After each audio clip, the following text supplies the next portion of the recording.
أعوذ بالله من الشيطان الرجيم.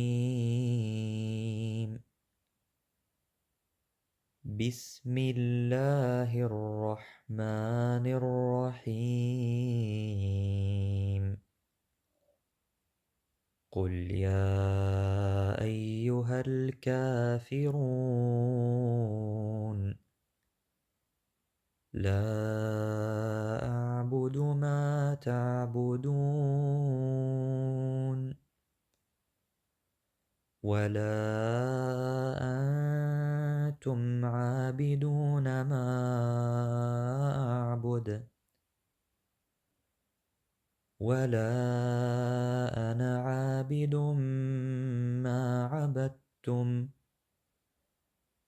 ولا أنتم عابدون ما أعبد لكم